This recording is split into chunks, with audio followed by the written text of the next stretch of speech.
সুন্দরবন সংলগ্ন দুবলার চরের মৌসুমী শুটকি ব্যবসায়ী ও জেলেরা নানা সংকটে দিন কাটাচ্ছেন।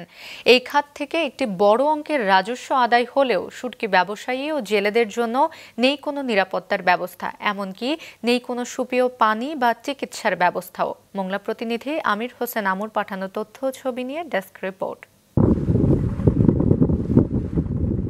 সুন্দরবন সংলগ্ন বঙ্গোপসাগরের পাড়ে দুবলার চর, একদিকে গভীর সমুদ্র আর অন্যদিকে চরাঞ্চলের চারপাশ ঘিরে ম্যানগ্রোভ সুন্দরবন।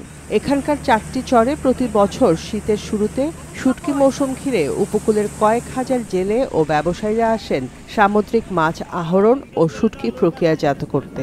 টানা 5 মাস দুর্গম এ চরে থাকেন শুটকি প্রক্রিয়াকরণের সাথে জড়িতরা। এই খাত থেকে বৈদেশিক মুদ্রা অর্জনের পাশাপাশি বন বিভাগও বড় অঙ্কের রাজস্ব আদায় করছে।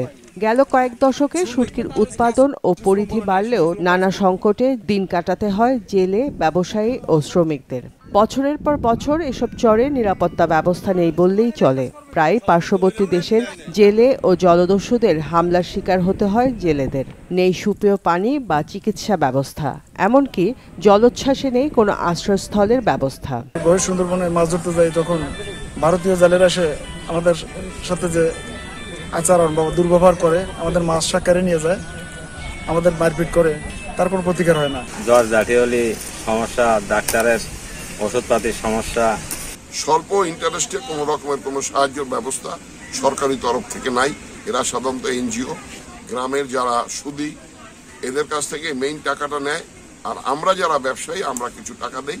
এটাই হলো এদের অর্থের একমাত্র source. Double million offer, Walton fridge কিনে পেতে পারেন 20 লক্ষ টাকা, রয়েছে কোটি কোটি টাকার নিশ্চিত উপহার।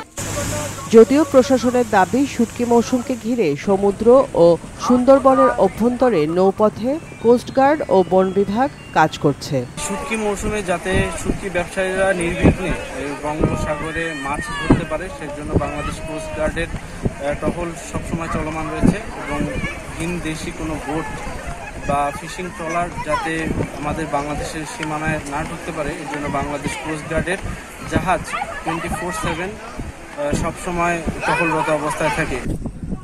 গেল বছর দুবলার চরে 54,128 হেক্টর শুটকি ও 21,286 কুইন্টাল খামার বর্জ্য উৎপাদন হয়, যার আনুমানিক মূল্য প্রায় 702 কোটি টাকা।